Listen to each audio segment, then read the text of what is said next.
คชั่นตอนนี้เราอยู่ที่ไหนตอนนี้เราอยู่ที่บุญซางนะครับอยู่บนซ้างนะฮะบุญซางสัญญาบุรีครับพอแห้งแล้วเนาะฮะพอแห้งแล้ววะตอนนี้อยู่บุญซาง ตอนนี้เรากำลังอยู่บนซ้างนะฮะเดี๋ยวเราไปดูซ้างกันเลยบรรยากาศบ่ไปโอ้โหบรรยากาศเมื่อเว้นนะฮะเดี๋ยวเราไปจะซ้างกันโอ้โหหลายตัวมาเลยเราเป็นตะยานนะตอนนี้บรรยากาศมันเป็นตะยานมากเลยบุกาขี้เลยเพื่อนกาไปไกลฮะนี่ซาก่อยได้หยาดเลยโอ้สาวคู่เห็นปะเนี่ย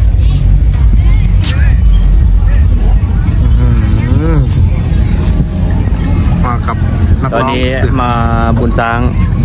สัญญาบุรี เฮ้ย ตัวใหญ่มาก ช้างตัวใหญ่เกินส่วนเลยช้างอะไรอะตัวใหญ่เกินส่วนจะขี้ตุ่นนี่ เอ้ยมันเฮ็ดอีหยังวะโอ้มันอยากแก้หูมัน มันจะแก่ออก มีคนมัดหูมันนะมันช้างเหี่ยวช้างเหี่ยว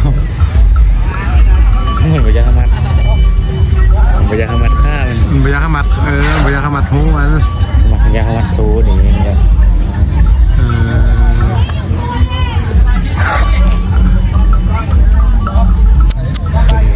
เบิ่งตลาดเดี๋ยวไปดูตัวข้างหน้ากันไป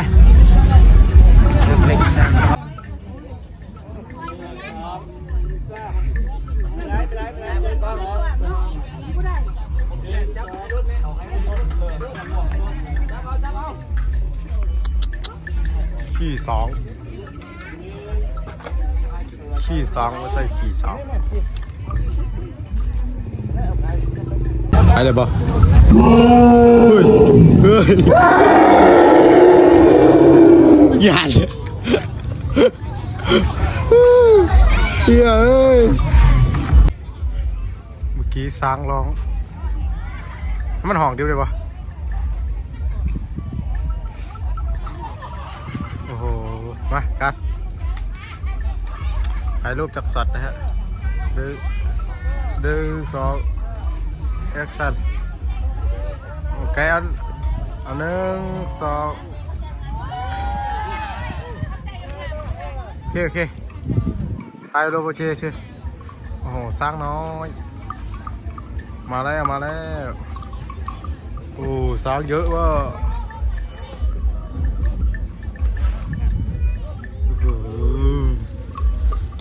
เป็นตะย่านเดียวว่ะ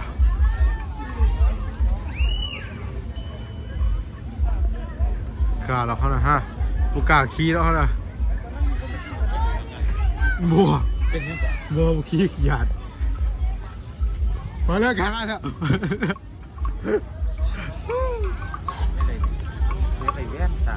เฮ้ย พ่นมันนะ เอาไปกันเอาไปเอาไปบุกาหาแล้วเขานะหยาดโอ้บทยานจะเข้ากันตัวเดียวมาบุญสร้างก็ซื้อไว้สร้างกินได้สอง บอกเลยบุกาซื้อบุกาใส่หยาด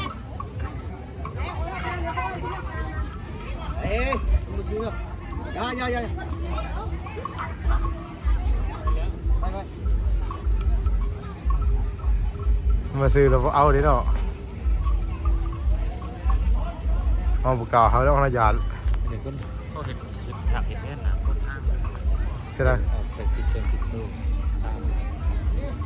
ตัวเลยจากโต๊ะข้างสามโอ้โหนี่คือรถอาหารช้างเนี่ยเฝ้ากันฮะ แล้วหยาดกัน ฮะ หยาดกัน นี่ว่าจะคล้องสั่งน่ะเนี่ย แล้วก็ สั่ง แบบประหยัดกันนะ เข้ามาทางพี่เลยเนาะ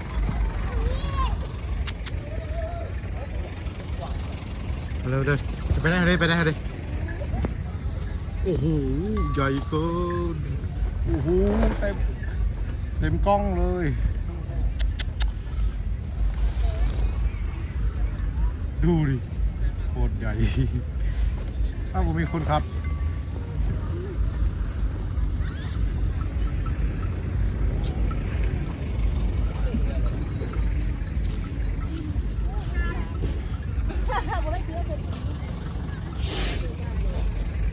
ดูทีกินของมันนะฮะ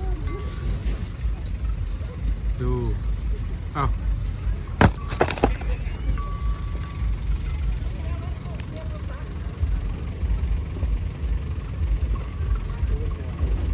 มันกินคือจีแสบเลย ไอ้กับเกลือมันได้ลูกก็ได้ บอกเอาเฮ้ยเด้อ เกลือมันได้เอาจะมาสั่งมัดสิทันแล้ว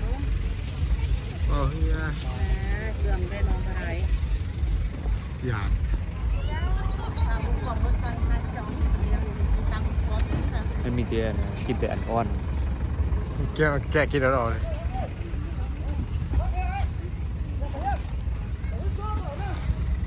เขาจะเอาเกลือแต่ว่าเขาบุกกลับเกลือหยาด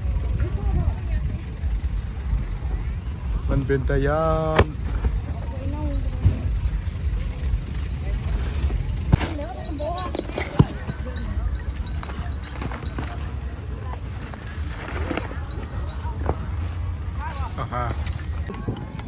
เอ้ย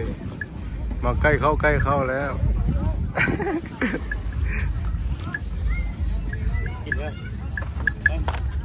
นี่มันเขาใช้ภาษาลาวเลยเขาใช้ภาษาลาวเลยไก่ซิปกี่ช่องทางเลย เย็นตุก ทางโต๊ะใช่เหรอนี่แต่เบิ้งเสื้อกล้าเลยเฮ้ยสางได้ยอกเสาเลยสางเลยเฮ้ยมีแว่นตาอีกไปเราไปโละก่อนนะฮะตอนนี้ยังไม่สั่นแล้วเพื่อน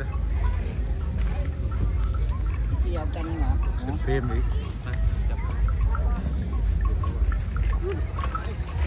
เอาไปห่อตลาดก่อนเดี๋ยวมาเลย ได้เป็นหนึ่ง เป็นน้าแล้วตอนนี้เราก็อยู่ที่ก้นสร้างนะฮะ เราอยู่ที่ก้นมันนะฮะอุ้ย หามันฟาดน้ำ เราไม่กล้าไปขี่สาเรากลัวมัน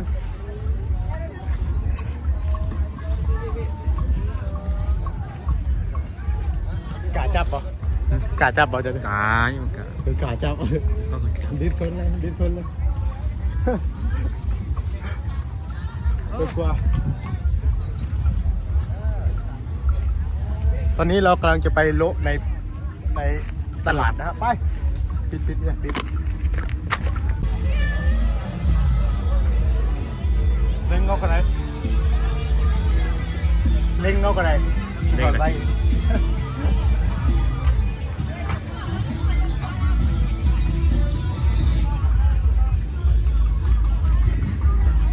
มีอะไรบ้างโละดูดิ ก่อนบองพัก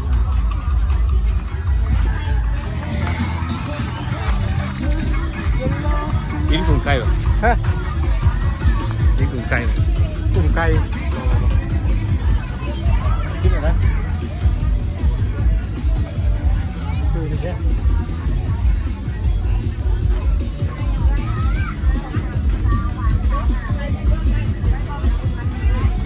อันนี้เนี่ยอะไรเนี่ยฮะร้านมา ก็ได้เลย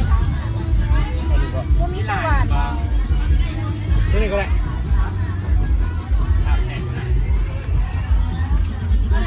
เดี๋ยวเรามาซิม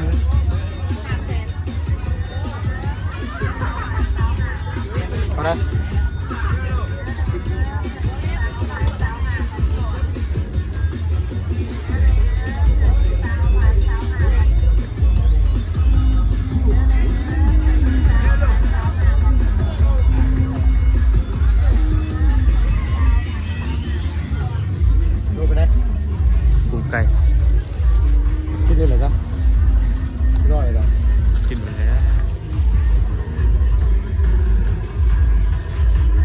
ซิมของเขาเบิ้งอยู่ เฮ้ย ตอนนี้บุญอุ้มกำลังกินผัดหมี ที่รสสัตว์ ผัดหมีนะครับ กินหมด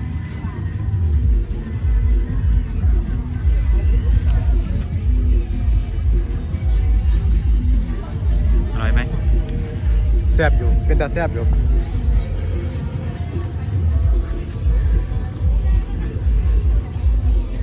ไปได้ที่ตลาดนัดนะฮะตลาดนัดเสื้อนี่คืองามเสื้อ45,000งาม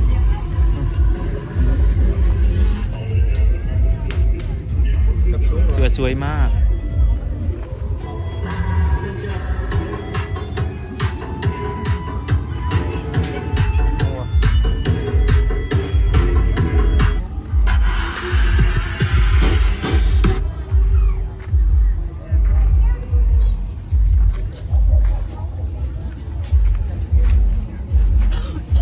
คุ้มใกล้นะก่อน ฮะ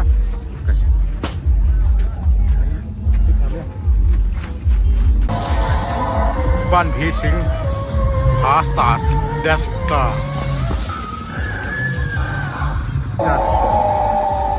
อย่าคนลงนะประกาศเขาอะสิงสาสวรรค์แสดงว่าเป็นของสวรรค์สิงสามาแต่สวรรค์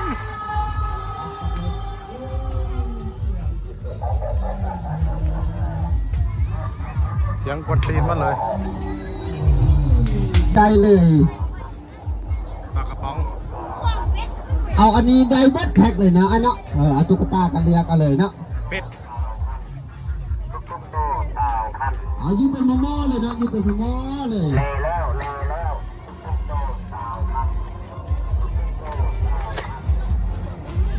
สิกินไอติมนะสู้กับเก็บคอ อยู่ในนี้ก็มีแต่ตลาดรัวๆเลย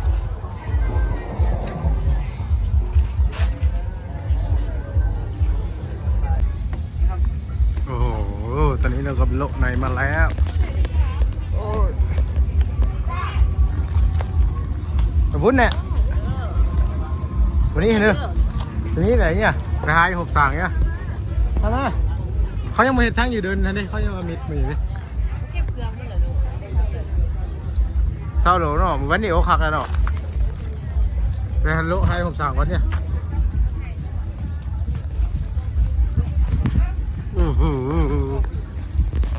จะสั่งเป็นตะยานนะไม่กล้าไปใกล้หรอกฝรั่งก็มีฮะ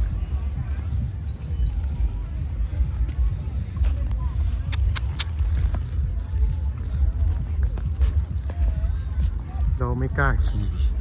เรากลัวสาว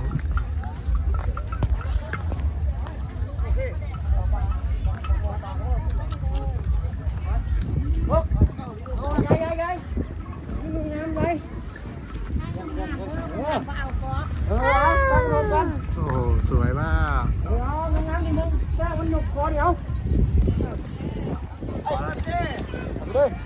เอาอีกคู่มาอีกเอาอีกหกอีกหก เอาlàm cho bằng nhà này chứ không có đi đâu ăn đi đi trek trek trek sai nè sai đây ơi โอ้เป็นสลัดมากเลยเป็นสลัดเป็นสลัดสามเป็นสลัด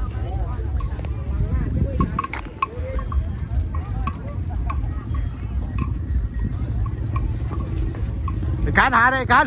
ไอ้การ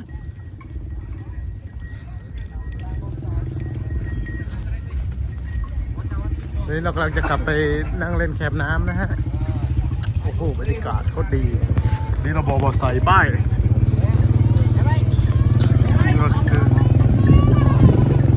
เบาๆนะพี่เบาๆนะคือเมื่อวานนี้เป็นวันเขาโดดจ้องแต่วันนี้เขาไม่โดดจ้องนะฮะเขาไม่โดดล่มเลยเขาโดดล่มไม่ใช่โดดจ้อง โดดล่ม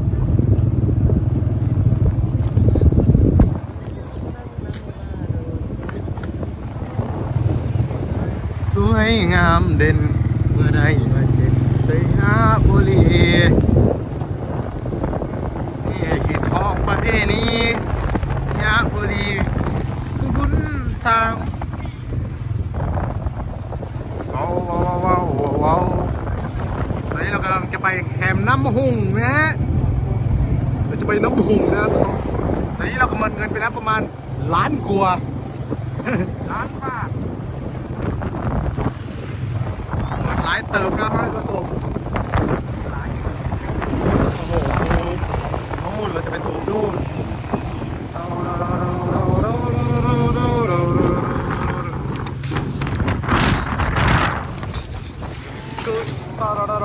เวลาตูมอยู่ละเวลาฉันดาวอ่ะฮะน้ำหุ้งไงเนอะแล้วไม่มีตูบเลย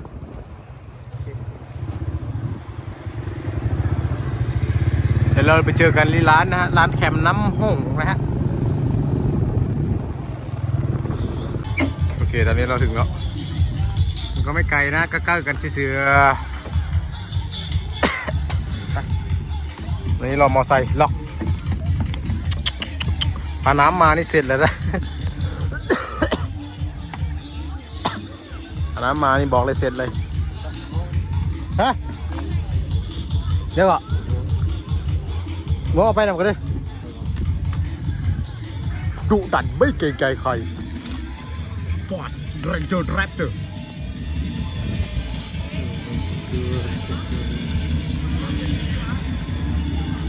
ไปได้ไปได้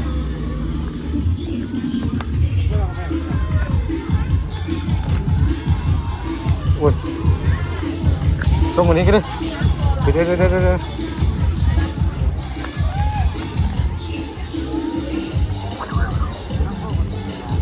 ฮะกูวางกั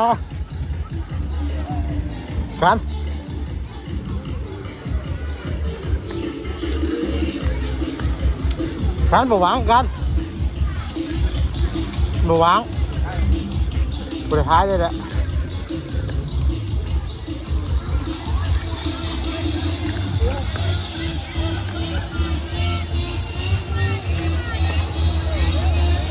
มัวกระจอย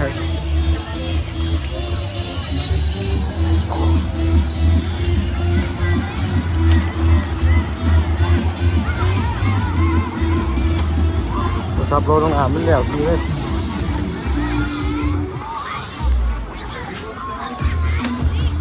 เต็มหมดเลยทีเต็มหมดแล้วเต็มหมดแล้วกลับเต็มแล้ว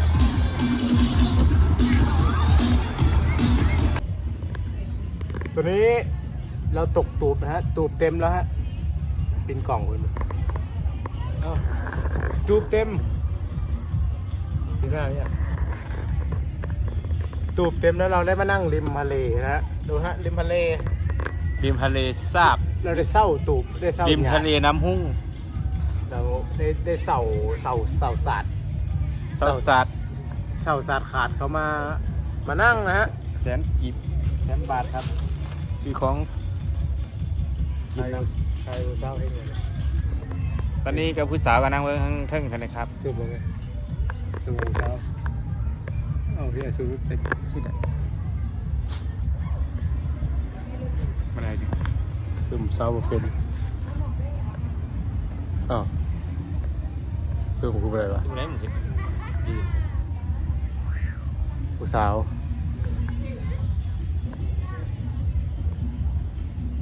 เดี๋ยวเราจบคลิปเพียงเท่านี้นะเราจบคลิปเพียงเท่านี้นะครับมันเจอกันนะครับจบคลิปนะครับ